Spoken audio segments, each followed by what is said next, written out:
Welcome, everyone. We're going to give folks just a few seconds to get logged in and situated, and then we'll get started, get the webinar up in the air, so to speak. Sorry, the puns are going to be too easy on this one, so I'll try to refrain.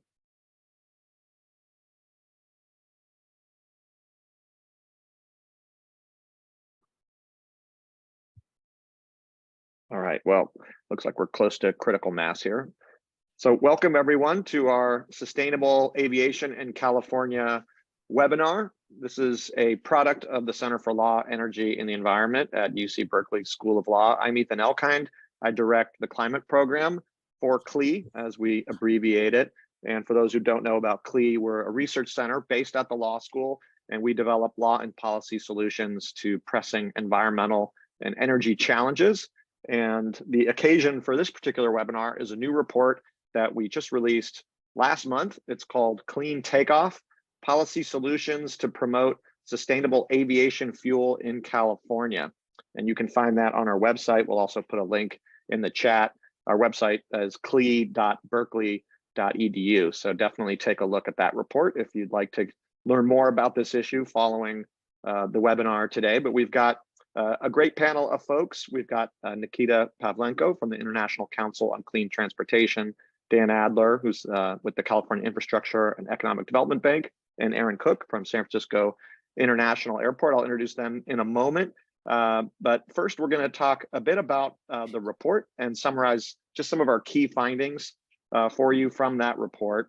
And then I'll introduce them and my colleagues. And I should also give a shout out to ClimateWorks, which helped provide a grant for us to do this work for this report, which is based on a stakeholder convening that we organized earlier this year. Folks from different sides of this issue of sustainable aviation in California. So people from the advocacy community, from industry, the fuel providers, and some government officials as well. So you can see the list there in the report. And I want to thank specifically Anna Stratton and Lena Federico from ClimateWorks for their support, as well as Amy Malaki as well. A quick note about the webinar format, just so you know, if you have questions for anyone, including moderators, but really for the panelists, please use the Q&A function. Hopefully you're all familiar with that, but as opposed to the chat. So we do encourage that, and I'll have a reminder for you when we start the Q&A moderated part of the panel discussion. So first, just a bit about Clean Takeoff. So this report, first of all, talks about the challenge of sustainable aviation in California, and thinking of California as a way to help jumpstart sustainable aviation globally, given that California has been a leader on advancing climate and sustainable technologies, looking at electric vehicles, for example. So the hope is that California, with our history of programs and pioneering advancements in different technology, that we can do the same with sustainable aviation. Aviation right now is responsible for more than 2% of global carbon dioxide emissions. And if you look at the non-CO2 emissions, that raises the total even farther. California has taken some significant steps to try to boost sustainable aviation fuel. Most recently, Governor Newsom called for a 20% clean fuels target for the sector. And also there are a number of incentive programs that the state has launched, which we'll talk about, to help boost sustainable aviation fuel. But there's a lot more that needs to be done. This is one of those hard to decarbonize sectors, and the aim is really to try to decarbonize it by mid-century if possible. Certainly California has a new law in the books to decarbonize our entire economy by 2045. So this report goes into some of the key steps that state leaders can take to help get us on a path towards sustainable aviation and decarbonized aviation. And so just some of the key recommendations are for the state to develop a long-term plan to decarbonize in-state aviation fuels by a deadline established by state government. The state could also potentially tax or levy a carbon fee on conventional aviation fuel and then use the proceeds to fund research and development where consistent with federal law. We can also create a standalone mandatory low carbon fuel standard that would be used exclusively for aviation fuels, and we'll talk a bit more about that as well. And also drafting a comprehensive sustainable aviation fuel feedstock sustainability framework to give some guidance to industry around what constitutes a low carbon sustainable aviation fuel, as well as the different ways that we can help facilitate and streamline the permitting for the infrastructure that we need to get this fuel to market. And then last, I'll just mention the importance of the state stepping in to help support private contracts around sustainable aviation fuel. So that could mean the state could facilitate offtake agreements, provide some guarantees, what we call a contract for differences, where the government would pay a fuel producer for any difference between the market price and a contractual floor for a set period of time, basically providing a backstop if the fuel becomes uneconomical for a period of time, to provide some certainty for market purchases. Also low interest loans and commercial partnerships. So we go into those recommendations in much more detail if you check out the report. Again, Clean Takeoff, Policy Solutions to Promote Sustainable Aviation Fuel in California. And we also want to encourage that these recommendations, a lot of these are about low carbon biogenic fuels, biofuels essentially.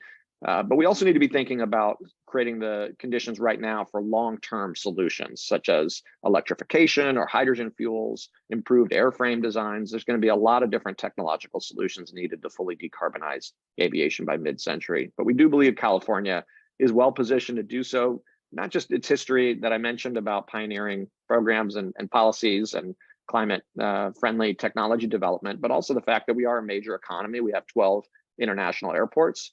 Erin is representing one of those, and we have numerous in-state flights. So we have a lot of potential to change the market here for the better.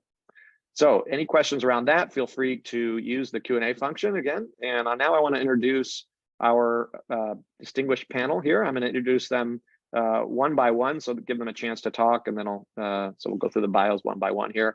Let me first start with kicking off our panel with Nick Pavlenko, who's International Council on Clean Transportation, or ICCT's Fuels Team Lead.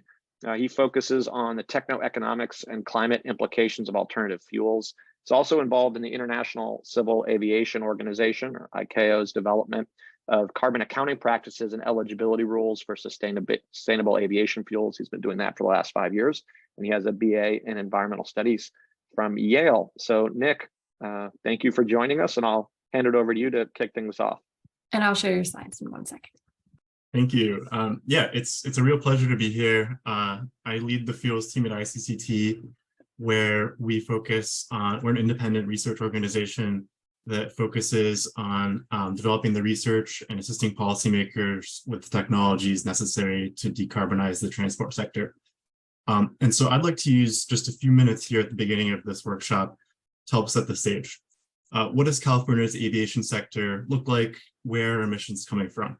And on this slide, you can see an overview of California's 2019 aviation sector emissions broken out by distance and category from a recent study we worked on. We used ICCT's global aviation carbon assessment model in conjunction with purchased commercial aviation route data to estimate emissions from the state's aviation sector. And here you can see broken out by distance and category where those emissions are coming from. The blue bars are intrastate emissions, that is, flights originating and ending in California, which together across those distances add up to about 2 million tons from intrastate aviation emissions. In contrast, the brown bar at the far right is about 30 million tons from domestic flights to somewhere else in the country and international flights. So those short flights are typically more emissions intensive per passenger kilometer than longer flights. Longer flights are still generating the bulk of emissions. Further, I want to dig into this question of intrastate versus other aviation emissions. The Clean Air Act is quite clear that states can't regulate the efficiency or the emissions of airplanes. However, there's still substantial legal ambiguity on whether there is authority to regulate the upstream emissions attributable to producing aviation fuels, and whether it's possible to regulate fuels consumed for in-state flights or out-of-state flights. A diffuse policy like the opt-in provision of the low carbon fuel standard gets around this by having aviation fuels as optional compliance. But in practice, this can often result in SAFs being outcompeted in the policy by cheaper compliance from the road sector. But when it comes to more targeted policies like mandates, I'm not going to make any assertions on preemption, but rather just I want to take this figure and illustrate that depending on the legality and the scope of any state level fuels policy, there's a lot of possible emissions that could be left on the table. An approach wherein only intrastate fuel consumption is covered would at maximum cover about 5% of the state's aviation emissions. Next slide, please. So here, Can you see the next slide? not Yeah. yet on my side. Okay. Sorry. Is that? Yeah, Yep. there we go. So here, I want to take a step further and consider the composition of California's aviation routes and think about what technologies make the most sense as we look ahead towards net zero by 2050, as it's currently being considered in the AB 32 scoping process. So here we break out the full set of California short-haul routes based on their seating, the y-axis, and their distance on the x-axis. The orange line, it's really small on the bottom, indicates the flights that could be suitable for near-term battery electric airplane designs, just a handful. And the blue line in the area under it indicates the flights that could be replaced with evolutionary hydrogen technology. So we can draw a few conclusions here. First, for the foreseeable future, a substantial portion of the state's aviation sector is going to be reliant on liquid fuels. Second, there are nevertheless still a handful of routes that could be suitable for the deployment of pilot projects for zero emission planes. Small scale demonstration projects for these flights or even ZEV corridors or interstate aviation can not only help move California towards its net zero targets, but also establish the state as a leader in this emerging sector. And LCFS could be helpful for addressing all of these emissions on this chart. It could not only provide value to SAFs, but as we're seeing the road sector, it can also be a valuable source of revenue for electric charging and hydrogen fueling. So I'll leave it there, but looking forward to the panel discussion. Great, thank you so much, Nick. And I should also recognize Nick for providing some really invaluable contributions to the report, including some of those graphics that he just showed. So those are all in the report, but Nick, thank you for your remarks here and then also for contributing to the report. And I should also mention on the subject of authorship of the report, I want to call out co-authors, Katie Siegel, who's our research fellow in the climate program, who's going to help moderate our Q&A in just a moment, as well as Ted Lamb, who's a senior research fellow at CLEE in our climate program. And in addition to Nick, some contributions from some CLEE folks, including Haley Lai and Gil Damon, who's also a research fellow. So just wanted to quickly give a shout out to authorship team on the report. It was definitely a team effort. So Nick, thank you for providing those kind of framing and context and potential opportunities, as well as some of the key policies. And I think that leads nicely to our next speaker, who's Erin Cooke. She's a Sustainability and Environmental Policy Director at San Francisco International Airport, SFO, as all of us locals here know it. So she's SFO's first sustainability director. She's responsible for creating, implementing, and reporting on the airport's strategic sustainability, zero waste, resilience, and decarbonization plans. She previously served as in the city of Cupertino as its deputy city manager and helped launch the countywide community choice aggregation program there. So she has a foot in the energy and local government world as well. And she has a lead AP and master's in environmental science and policy from Columbia. So Erin, with that, I'll turn it over to you. Great. Thanks so much, Ethan, and to CLEE for inviting a local government perspective into the fold, realizing certainly this is an international and often much more a state-led issue. But we do feel like local government has a strong voice as ultimately the user and uplifter of the fuels. And I'm proud to say that, SFO really has been leading the way as it relates to sustainable aviation fuel. So just to maybe emphasize our credibility in that space, sustainable aviation fuel has been flowing through SFO since 2018. We had a partnership with Singapore Airlines that did a series of demonstration flights directly to aircraft as part of their 40th anniversary. And for us, that really just grew the interest and excitement of our airlines and our fuel consortium in really enabling and bringing the fuel to bigger market over time. So right now, SFO actually is uplifting the highest volume of sustainable aviation fuel of any airport in the country. We have about 12 million gallons committed this year, doubling next year and continuing to double, if not triple, in the years that will follow. And that's really just due to incredible leadership of our airlines that have signed offtake agreements with both World Energy, located in Southern California, and with Neste, who's importing the fuels via barge to our East Bay. So Lufthansa, Alaska, JetBlue, American, Amazon, DHL, Delta, and Signature are really, leading in this space, and themselves have net zero commitments. Not unlike SFO. SFO itself has a goal of net zero carbon by 2030. And really the only way that we can do that and really dabble in and make stronger headway in broader emission reductions is through the use of sustainable aviation fuel.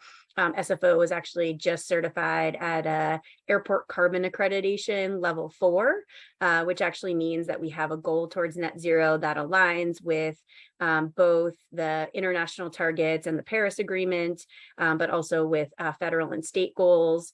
And as part of that exercise, we now have to take into account full flight emissions that arise out of our airport. And so when we look at scope 1 and 2 emissions, SFO's own portfolio is now 17,000 metric tons of CO2. And we're actively working to enable an all-electric central plant to take that offline. But our total flight emissions are 4 million metric tons of CO2. And so there's really much more that we need to do in order to achieve this. In talking to certainly OEMs, airframe manufacturers, and all of our airlines, we know that electric flight, especially to serve that international market, as well as hydrogen-enabled flight, will not be ready until 2050, and that's 20 years after SFO has achieved or seeks to achieve its net zero goal. And so we think that we do need much stronger policy levers, and we really need to build a bigger table in order to accomplish the goals that have been set by the International Civil Aviation, our independent airlines, through the federal government and the White House SAF Grand Challenge, and now FAA's own climate action plan.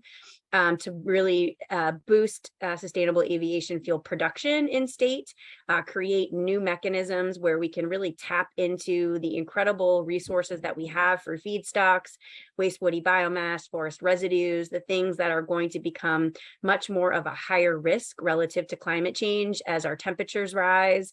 We want to be able to certainly harness that and turn it into a viable resource of sustainable aviation fuel. And then, as Nick mentioned also in the beginning, really take advantage of California's continued leadership in sustainable fuels and fuel transitions by just creating a more competitive market. We have to consider what's happening certainly at the federal level and continue to keep pace and really outpace what's happening at the federal level, because it's not keeping pace with what we're seeing happening in Europe. Everything from the Fit for 55 to reduce fuels by 55%, the Refuel EU mandate, as well as the ability of other private agencies, private airports, to make direct investments in sustainable aviation fuel where we cannot in North America, because we are a government agency that's regulated. We think there's a really great and tremendous opportunity to lean in and for California to be much more creative and much more ambitious as it relates to its climate goals. As we know, when we read the IPCC report, that peak emissions need to happen by 2025, and our downward trajectory needs to start after that, as we are able to decarbonize our buildings and all of our ground fleets. SFO, for example, has 6 all-electric buildings, and we have a mandate now to enable more of those. We see that as a really easy fix. It's aviation that is going to become the highest percentage of emissions in our state. We're projecting it could be up to 30-35% by 2040. And so we need to be able to hedge that. So California SFO actually led a coalition of incredible airlines, SAF producers, and actually conventional suppliers to push AB 1322, which asked the California Air Resources to develop a roadmap, not unlike what was in the CLEE study. And it passed unanimously out of the legislature, but unfortunately was vetoed. So we're looking forward to figuring out ways that we can advance that type of policy directive, as well as a very clear demonstrable roadmap so that California can take better advantage of the incentives that we know are needed in order to make sure that sustainable aviation fuel can keep pace with other on-ground and on-road transportation sources that are also working to convert to all electrics. Just maybe one last plug is we do feel like there is a better opportunity to be able to monetize the COVID benefits that arise from using sustainable aviation fuel. You know, SFO has 8,000 people that work in our airfield, and as we know, aircraft jet engines can't really provide the power needed by having engine filter technology that we do on our ground fleets. So having the opportunity to use SAF at higher volumes, again, a drop in fuel, that can really produce dramatic particulates, ultrafine particulate reductions, and also NOx reductions. There are great incentives that are in place for that at our local air district level. At the federal level, FAA has a VAIL program that allows us to monetize those. We think we should be taking better advantage, and we look forward to researching those for further as well. So more to follow on that, but just to start. Great, thank you, Erin. And I appreciate you mentioning the co-benefits and the pollutant reduction that's possible, which is a big environmental justice issue. I mean, in California and many other places, it's often low-income, disadvantaged communities of color that pretend to live in these flight paths and often are the bearing the disproportionate burdens of the pollution from the jet travel. So, and I will say, in pulling together our convening, we tried to reach out to equity groups, but there's a real capacity issue for them to focus on this. Many of the environmental justice groups are very busy, fighting industrial pollution and on-road transportation pollution sources. And so I think it's a capacity question to really get equity groups more engaged in this issue. But thank you for that. And also for just mentioning that as we decarbonize everything else, aviation is going to just continue to grow and grow as a source of emissions and part of California's carbon footprint. So lots of good stuff in there, which hopefully we'll be able to dive into a little more in depth in the Q&A. But let me hand it over to our last but definitely not least panelist, Dan Adler, who's Deputy Director for Climate Finance at the California Infrastructure and Economic Development Bank. Dan leads the development and management of the Climate Catalyst Fund, which is the state's private sector focused green bank. Prior to that, he was Vice President for Policy at the Energy Foundation and previously was Managing Director of the California Clean Energy Fund, CalCEF, as well as President of CalCEF. And he's a graduate of UC Berkeley, so we're always proud to bring graduates back. And he also received a master's from the Harvard Kennedy School of Government. So, Dan, I will hand it to you. Thank you, Ethan. Thank you to the CLEE team. It's always great to be with you and sort of share in the reflected glory of your excellent work. This is a tremendous piece of research and a lot of really great recommendations. I wanted to focus a couple of comments on kind of the nature of doing business in California and what we're seeing at iBank and our sister agency, GoBiz, the Governor's Office of Business and Economic Development, neither of which are really policy shops. They're more about driving execution of the state's climate and clean energy goals, thinking about capital formation in the case of iBank, and things like permits and land use and local government engagements and coalition building and workforce, which is what GoBiz does. And some of the things that we're seeing in the areas we're active in now, particularly at iBank and the Climate Catalyst Fund, I think have implications for the aspects of this report and the recommendations that are less policy focused, either national or state, or the interactions of state and national policy, and more in the realm of things like permit streamlining and feedstocks and how do you raise money and organize incentives. So we are at iBank and the Climate Catalyst Fund looking actively at waste biomass utilization. We have a mandate now to try and source deals and lever in a little bit of public money and hopefully animating a lot more private money to use waste biomass in the forest sector for wildfire threat reduction and in the agriculture space to promote what's called climate smart ag, but also just generally to treat local air quality issues from open pile burning. So there's just a ton of biomass that's moving through the California economy. Increasingly, that biomass poses a range of hazards, be it climate or local health or threats to public safety in the form of wildfire. So we're actively thinking about how markets can form and actually send demand signals for this woody biomass or ag biomass. Some of the things that stand out, and this is obviously a very hard thing to do in energy markets where there are very competitive dynamics at play and some things are much lower cost. But some of the signals that we're seeing being shaped by policy and shaped through the sorts of industrial partnerships that you're talking about that are making life easier for industry are relevant for SAF as well. One of which obviously is the purchase commitment question.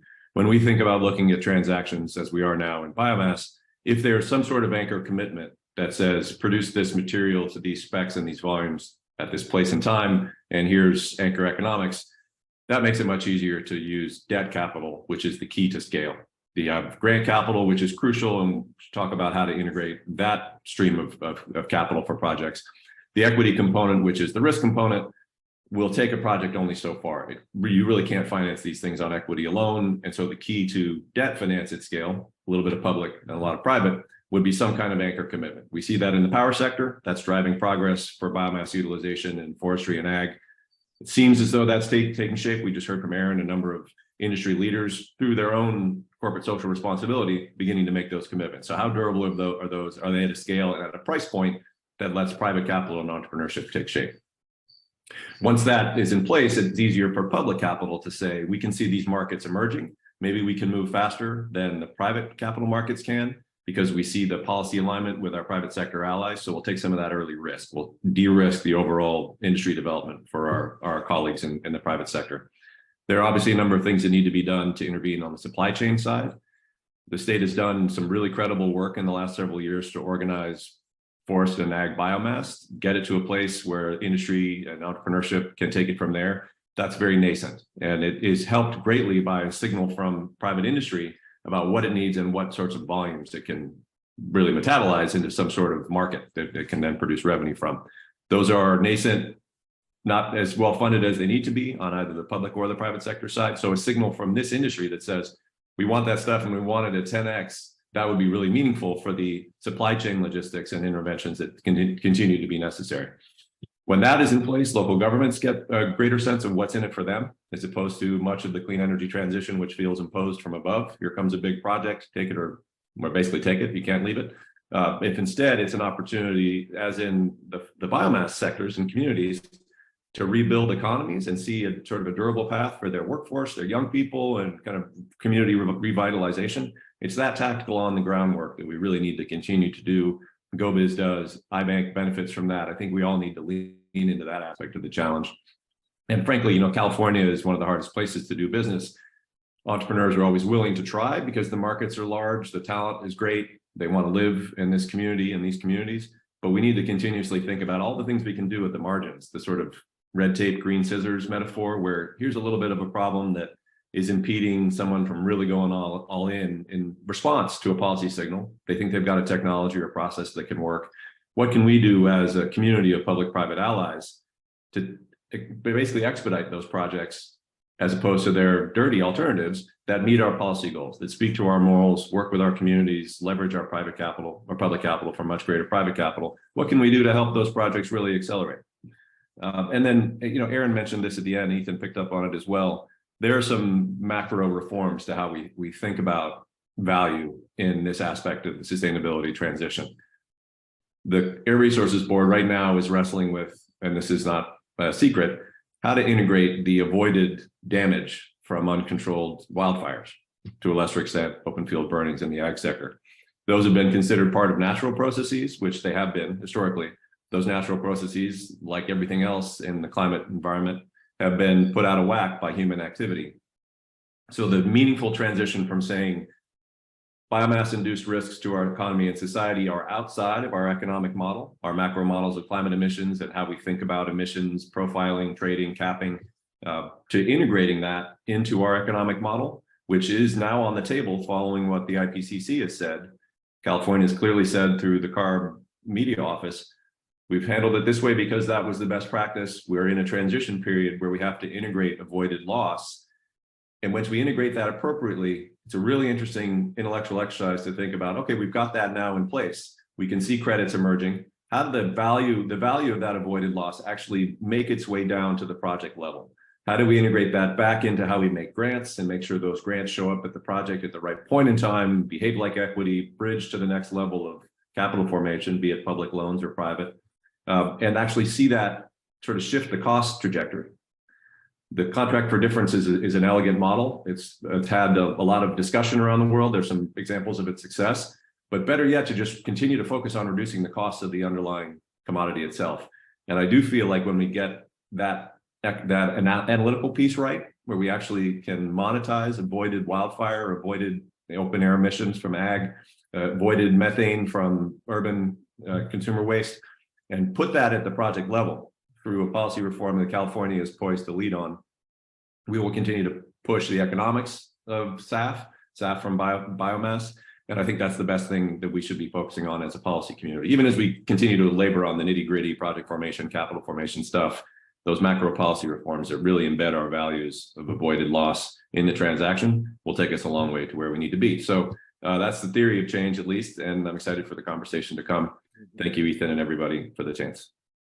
Great. Thank you so much, Dan. And yeah, just a really important point I think that you ended on around the need to have better analytics data and understanding of the co-benefits here and the value that creates to incorporate that into sustainable aviation fuel. Well, with that, I'm going to hand it over now to my colleague, Katie Siegel, the co-author on the report, to help moderate the Q&A function. And I'll just remind folks to use, and a few of you have already done so, to use that Q&A function to write in any questions that you have. So Katie, over to you.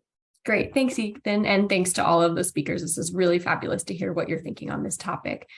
Before we jump into the Q&A, I just wanted to note too that some of our speakers have answered your Q&A questions in writing. So if you go into the Q&A function, be sure to check the answered questions to see if your question was addressed already, but we may have time to touch on some of those live as well. So we've gotten some really great questions, and again, feel free to put more in. But first, passing it over to Nick, can you speak a little bit more specifically about what sustainable fuels are, what are the feedstocks, and what are these sustainable fuels made from? Sure, I'd be happy to answer that. So I think I've lost the fight on this issue, but I've never been a big fan of the term sustainable aviation fuel because there's, in fact, a wide array of different SAF pathways with many different feedstocks and conversion pathways, and some can be zero or near zero carbon, whereas others can be more emissions intensive than fossil jet fuel itself.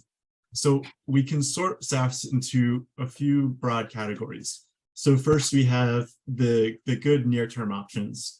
So that includes things like used cooking oil, inedible animal fats, things that are generally low carbon and can be converted using existing technology for the most part. The main knock on these is while they're fairly good, they're highly in demand from the road sector, there's also not that much of it to go around. And when you start to create a lot of value for it, such as through policies like the LCFS, you create a lot of demand for the rest of the country. California is using a lot of the waste oils from other states. The EU with its policies is now taking in waste oils from Asia. You also create an incentive for waste oil fraud. So for example, repackaging virgin vegetable oil as waste oil. So these are good in the near term, but will be a small part of the final answer on decarbonizing aviation. Next, we have advanced biofuels. So generally, these are things like lignocellulosic waste and residues, crop residues, municipal solid waste, feedstocks that are generally low carbon, but more technologically demanding, more expensive to produce. These are a lot more available than waste oils, but relative to the scale of the aviation sector overall, still not enough to get us to 100%. And the last category of the good SAFs here are things like e-kerosene. So something that's theoretically unlimited, but very, very expensive to produce because renewable electricity is expensive. You got to turn into hydrogen, combine it with direct air capture to synthesize a liquid fuel. While this could be a lot cheaper by 2050, right now it's very expensive and difficult to produce. So this is more of a long-term solution. And then lastly, we of course got to talk about the unsustainable SAFs. So for example, something like palm oil can be turned into aviation fuel rather cheaply using today's technology, but considering deforestation and land use impacts, it's going to be worse than burning jet to begin with. Great, thanks for that overview. Dan or Erin, did you have anything that you wanted to chime in on regarding the fuels feedstocks?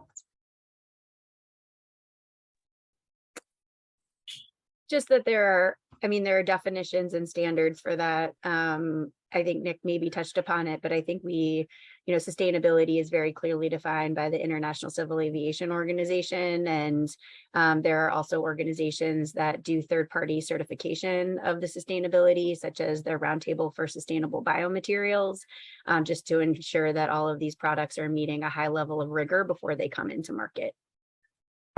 Yeah, and I would just add to echo that a lot of people have an impression about these fuels and sort of bio-based fuels generally, in electricity or elsewhere, that reflects the state of science and really the state of engagement and commitments from a prior era. Even 5 years ago, there was a lot more hype and less analysis, and it's really changed. So I'm always at pains to say, if 5 years ago, you'd be right to have this critique about where the industry is, but here's some resources to understand how industries and regulations have really kept up, or actually now pushing the conversation in a much more integrated and intellectually coherent way. Great, thanks for that. Erin, I was wondering if you could speak a bit about a program for designing airplanes that are more efficient in fuel use, as that's one of the questions we got from participants. Yeah, sorry, I also have to realize that I've never seen the button that allows you to select if you want to do it manually or type it in. Oh, so yeah. definitely hit the wrong button. But I will say that I am certainly not the expert in this, but what I am and certainly have been tracking, and actually there's some really great research that's out there, is in 2016, the International Civil Aviation Organization worked with airlines to come up with an international agreement called CORSIA, which basically is, kind of a carbon reduction, the carbon offset and reduction investment scheme. And it did set a 2% efficiency target, so a 2% improvement in aircraft efficiency per year. Though airlines have been purchasing aircraft thanks to Boeing and Airbus and others far in advance of that were meeting that target anyway, which was probably why it was a reasonably easy goal to adopt at the time. But all to say, just through that program, we're seeing a minimum of 2% efficiency in aircraft improvements per year. I think it's been something along the lines of around 60% since the 1960 aircraft and the airframe. And that's just because of obviously technology advancements. The highest spend for an airline is the fuel that they buy and the aircraft that they're flying. And so it's certainly in their best interest to make sure that airframes are becoming lighter, they're becoming more efficient, just like our road or ground vehicles, and that there are improvements, things like you see the little winglets on the ends of the wings of aircraft that just allows them to be much more aerodynamic. And these really contribute, dramatically to the efficiency of an airplane. I think one of my favorite facts is that whenever I'm on a panel with an airline, they like to remind us that, a cross-country flight is more efficient than driving a single occupancy vehicle or a hybrid across country. So, kind of keeping in mind that aircraft is actually a very efficient way, especially for traveling longer distances. And it has been just because of the deep investment of the airlines and our OEMs in making sure that there are, again, those technology and efficiency improvements over time. Great, thanks for that. Dan, I see you unmuted. I didn't know if you had something to add or if... No, I know nothing about that. Okay, no problem. Thanks for that, Erin. We also got a question from a participant asking, California is more or less unique among US states with a truly substantial intrastate flight market. How much should the state target this market and how relevant is it to the rest of the country? I didn't know if one of you wanted to jump in on that. Maybe Nick, if you have any thoughts first. Yeah, I'd be happy to. I think per some of the slides I shared at the beginning, this is a really interesting question, and I don't know if there's necessarily a right answer, but it's about priorities. For example, fully decarbonizing interstate aviation in the near term is going to be very challenging and also have a relatively small impact because it's so small, or because it's such a small share of California's emissions. In contrast, maybe a more diffuse policy that isn't as rigorous but targets a larger pool of potential emissions could have a greater overall impact. On our side at ICCT, we think it's going to be incredibly challenging even just to fully bring down California's interstate emissions in the near term, but we really think that there is a valuable opportunity in establishing California as a leader in this sector by investing and supporting pilot projects for zero emission planes and SAFs for these intrastate flights. Great. Fantastic. Anyone else want to add anything to that? I'll just note that at the GoBiz level, we're seeing a lot of interest from startups and investors in this as just an innovation opportunity that's great for the California economy. It puts another positive spin on the sustainability agenda. And who knows what you're going to get in terms of spillover effects if you really nurture that innovation environment here close to demand. We might be talking about the broader transportation agenda differently in a few years as a result. Perfect. That's really interesting to hear. Another question that I saw, Erin, you had started answering via writing, but maybe we can speak a bit about it here, is how can or should SAF policy interact with other climate policies to reduce transportation emissions? How can you develop a robust SAF market while also transitioning people away from short-haul flights and toward rail and road alternatives? Did you want to kick that off, Erin, just since you had started? Yeah, I mean, I think the other speakers will have really great responses to this as well. I mean, I think it's kind of, again, building a big table, multifaceted approach. It can't be done in isolation. Obviously, for anyone that's traveled abroad, the reason we take rail as an alternative, and the reason why, especially, Nordic countries, and what we're seeing actually even in France, they've banned short haul flights because they have just such robust and dynamic rail corridors that we do not have in the United States. There are some, wonderful places we can get to by train. If anyone has, traveled up through the Pacific Northwest by rail, it's incredible. I've been able to do the same on the East Coast, but accessing all of the wonderful points of interest that we have throughout our country are just not possible at the speed and through the access that they've enabled in other countries, having made much heavier investments of it in rail over its history. So certainly what California is trying to do with high-speed rail, ideally a federal focus on building better rail spurs and rail connectors, I think would enable that. And then I think because when that does become more viable, certainly our airlines would be more motivated to create, partnerships, as I did mention, around code sharing with rail providers. So you do see that happening again, where those rail corridors do exist in, New England, throughout the New York metro area, and then certainly a little bit in the Pacific Northwest. Airlines have developed, incredibly robust and interesting partnerships where passengers have the option to take rail, or if there's a change in their flight, they may be adjusted to taking a rail trip. But I think for now, it's just not as great of an option, unfortunately. And I think that's also why we're starting to see the rise and interest in, shorter haul electric flight, as well as the electric vertical and takeoff companies. They want to be able to create those connections where, unfortunately, transit has just not been able to really, meet that consumer demand or that passenger demand. So it's striking a balance and making sure that we have the right policy incentives in order to enable all. Great. And Nick, you had mentioned maybe having a few things to add to that. Is there anything else you would chime in on? Yeah, definitely. So I'm on the East Coast, and I heard that California high-speed rail is a bit of a touchy topic. So I'll focus on the aviation side, maybe leave some of the California-specific questions on permitting and infrastructure on rail to others. But if we start from the view that the aviation sector should be doing its fair share to decarbonize, then the first step would be to incorporate carbon pricing into aviation so that it's held to the same standard as other sectors. So, for example, the EU is phasing out free allowances for aviation in the EU emissions trading scheme. But at the same time, we also have to be realistic that aviation is a really challenging sector to decarbonize with its own barriers. So one way to address that would be to use the proceeds from carbon pricing to be reinvested, particularly in the near term, to bring down the cost of technologies we need to decarbonize the sector in the long term. So I think it's about reducing the cost gap while incorporating carbon pricing.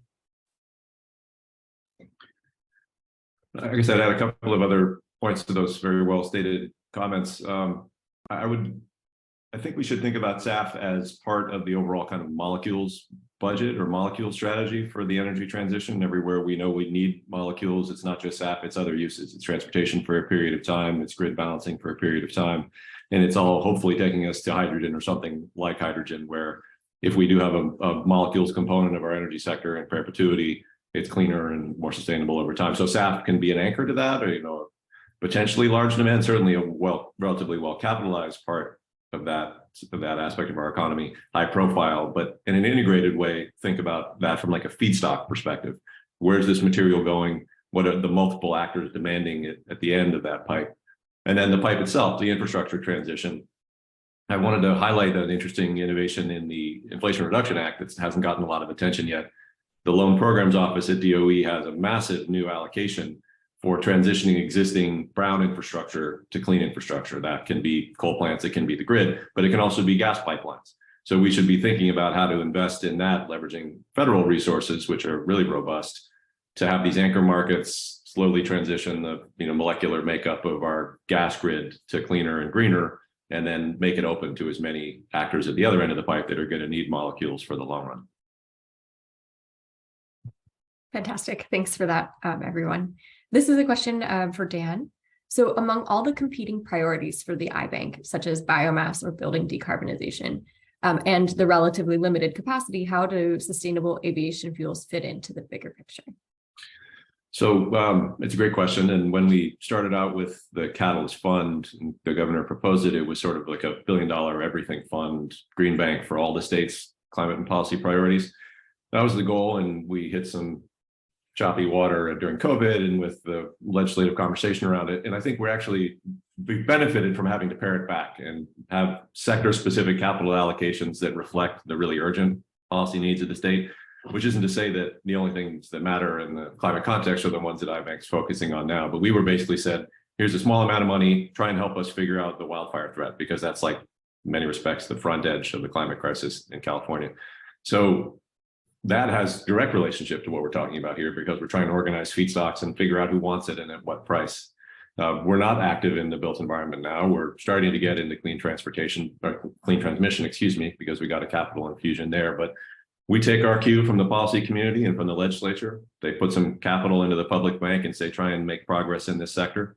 And that helps us prioritize and take our eyes off some of the other things that really need attention, but we can't focus on right now. So all that said, this is front and center for us. If SAF can help us shape markets for sustainable biomass utilization, then we're going to be after it every day. Fantastic. Thanks, Dan. We also had a question from an attendee about equity around who pays for these costs. We had talked previously a bit about the air pollution equity concerns, and I think there's an economic component to that as well. So the attendee asks, would promoting sustainable aviation fuels push more costs onto travelers? And is there a way to do that focuses those costs on high income travelers and first class flyers? Nick, I saw that you had put a bit of a written answer in there. Did you want to elaborate on that now at all? Sure. Yeah. So depending on how SAFs are deployed through policy, it could pass costs down to consumers. Something like the current opt-in provisions in the LCFS doesn't do that necessarily, but a SAF mandate probably would. But when we're talking about equity, I think it's important to consider who flies and what drives aviation emissions. And most people, certainly on Earth, don't fly in a given year. And aviation is largely driven by a subset of consumers that fly frequently. So something more targeted, like a frequent flyer levy, could be used to tax these more frequent flyers and theoretically be reinvested to reduce the cost of SAF deployment. This could be a more progressive way of getting funding to reinvest into SAFs. And in the chat, I believe for the discussion for the Q&A, I've shared a link to a recent study we've published about what a frequent flyer levy could look like. Can I just add on that I think the private market is essentially doing that right now. So SFO was part of a program out of the World Economic Forum and Rocky Mountain Institute that basically researched a a concept that came out of a SAF feasibility study that SFO did, which is what we ended up calling a SAF-C or a SAF credit. That would essentially be purchased by the private market so that it could take advantage of the Scope 3 emission reductions and also the co-benefits, really to be worked out certainly, and has been actually through a greenhouse gas emissions accounting and methodology that's been established by WEF. And now is basically serving to seed the Sustainable Aviation Buyers Alliance, SABA, where definitely private companies that tend to have, a high flight, high travel impact that's represented on their carbon balance sheet as Scope 3 emissions. What they wanted to do is make a in-sector investment. And so they're buying this additionality or the co-benefit of using sustainable aviation fuel in their flight through what's called book and claim. So obviously corporate travel portfolios are represented across the country, across the world in some cases, but they make a commitment as part of an offtake or a partnership with a SAF producer so that every, gallon of fuel that's uplifted at SFO, they can claim as part of their Scope 3 emission reduction. This is actually just being established and kind of trialed, and also is likely going to be a model that airports take advantage of. Naturally, the private market, just due to their high volume of purchases, was a better place to target than the small buyers out of airports. But we're really excited to see that starting. And I think that too may be a good demonstration project or a proof of concept for what Nick was describing. Just adding on the end here, decomposing the cost elements of a particular gallon or barrel. What are those components? What is changeable over time? Things that we think are fixed might not be fixed forever. And then where can we get resources to compress those costs? That's another route to the equity thrust of the question. If you're funding that through the tax base, like through the tax credit regime that is now 10 years in duration at the federal level, and you've got a progressive tax methodology there, you can get that social outcome and potentially deliver a product that is equivalent in price to traditional aviation fuel. So there are other ways to get that economic protection for communities of interest. And the R&D effort is best served. This is not anything that's not already reflected in the industry and the effort, but take apart the cost elements and focus your attention on the ones you think you can treat. And then if you're cost competitive, then we've solved the problem just through innovation forces. Can I maybe just add one more thing I forgot to mention? I'm sorry, I didn't talk about equity at all. I mean, equity in terms of, charging or a voluntary option for the, highest flyer, but equity in terms of really the impact is directly occurring on airport and within the airsheds of airports. So I realize when we talk about the global climate system from a greenhouse gas emissions perspective, that's different. But I think, something I really try to echo and emphasize when I talk about the benefits of sustainable aviation fuel are really the ultrafine particles, the particulates, and then the NOx benefits that arise from using sustainable aviation fuel, which there is great research by NASA, certainly some coming out of UC Davis and others. I think that will do better and further accounting on that. We did actually work with our local air district to look at what the benefits of uplift of SAF would be in the airshed of the Bay Area that the Bay Area Air Quality Management District oversees. And we feel like there is an opportunity for direct investment by our air districts who give grants for criteria air pollutant reduction already for ground fuels to potentially, create a new market or an incentive grant program that would be eligible for SAF uplift, again, in this bridge period. Our FAA does not allow that through their voluntary low emission reduction program. It's just really it's source based and it's for mobile equipment, but I think we can maybe pivot from just focusing on the equipment to potentially the fuel, and that the impact would have tremendous benefits for, again, the communities that surround us and the folks that are working directly on our airfields. Really interesting to hear that and to hear all of your perspectives on this question. So thank you for adding that in. This is actually a question for Erin again. What can other airports learn from SFO's experience? Is there something that you think is a major takeaway for other U.S. airports looking to do similar SAF initiatives as to what you described? Yeah, so SFO, I would say we have there's a small group of us that know and understand sustainable aviation fuel in the airport space. One is we participate and certainly share our stories through the Airport Council International. There's an international working group and then a North American working group. We wrote a SAF playbook for airports so they can kind of see the trajectory of, starting early and having the demonstration flights all the way up to working on policy and incentive mechanisms, which SFO is doing, and certainly Seattle Tacoma Airport is doing. We also participate with FAA. They have the Commercial Alternative Aviation Fuels Initiative, CAFE, and they do a wonderful job really documenting some of our findings and trying to evangelize it globally. So I think those are great resources and gateways in. We are also, as part of AAAE, the airport executives group, essentially trying to share this research and our work up with airport leadership. And we're actually about to initiate a study that looks at how we get the sustainable aviation fuel benefits and scope 3 emissions onto our carbon balance sheets.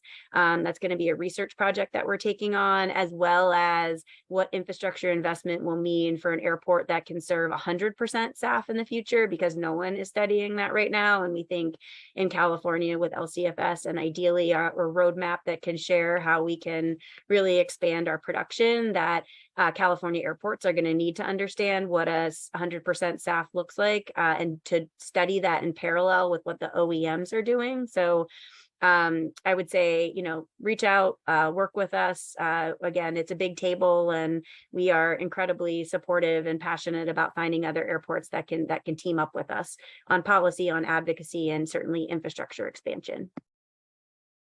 Fantastic. Great to hear that. We just have a couple minutes left before I pass it back over to Ethan to wrap things up. So I just wanted to give you all one last word with focusing on the question, what do you think is the most promising policy lever or other industry need to help boost SAFs?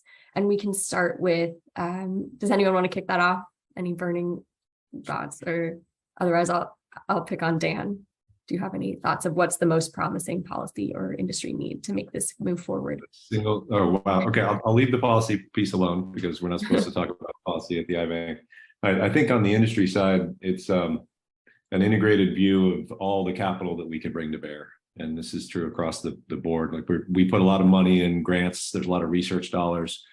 There's a huge private capital market now, bigger every day, for sustainability and targeting high profile markets like this, where investors can get the right kind of corporate PR. So in aggregate, there's enough money, but I don't think it's properly coordinated to focus on the technology development milestones that matter and when they matter. California should be thinking like an equity investor, and iBank should be thinking like an early aggressive lender, but to pull in private money behind it. So an integrated capital markets view, I think, would serve us well at this moment in the industry's development. Great. Nick, any top policy levers or other needs for you? Sure. I think some of the problems with SAFs are relatively are well known, and the barriers are well documented. At the end of the day, the cost differential between SAFs and conventional fuels is going to be a key stumbling block that we need policy to overcome. I think for this reason, a lot of voluntary targets over the years have fallen by the wayside, and it's up to policymakers to do their role to establish a long-term market for SAFs and create policy certainty to allow new producers to enter the market with confidence that there will be demand for their fuels in the long term. In addition, that needs to be paired with policies that can help to bring down the cost of SAFs and ensure the policy is achievable. Great. Thanks. And Erin, 30 seconds on what do you think is the most important takeaway? I know at 30 seconds, I'm bad with that. I would just say we have incredible talent and interest in figuring out how to decarbonize aviation. And we think California can do that. We think we've got tremendous potential. Now is the time because of the IPCC peak emissions by 2025. We need to sprint. And we need to bring everyone to the table, figure out what that roadmap is, and get California to really, set the pace and the tone for the rest of the country and the rest of the world. And I think we can do that in under a year if we just had incredible support from all the folks on this call, CLEE, and certainly regulators. We cannot leapfrog SAF and move to hydrogen and electric. It is not ready. We need SAF. We need it to be at cost parity. We need these producers that are making renewable diesel to fuel switch in a way that is cost effective and can certainly benefit the market. So let's go and let's do it together. All right. Well, I think that's a perfect note to end on. Very inspiring. So thank you, Erin, for that. And I want to thank all of you for joining, as well as our panelists. That's Nikita Pavlenko, Dan Adler, and Erin Cooke. Thank you so much for joining the webinar today. Really robust, interesting discussion. And as I mentioned in the beginning, for those who want to do more and get a deep dive, do check out our report, Clean Takeoff, at clee.berkeley.edu. I want to thank CLEE Administrator Kiki Quach and my co-moderator for this discussion, Katie Siegel. And thank you all for joining, and hope you enjoy the rest of your day and the rest of your week. Thanks all. Thank you. Thanks.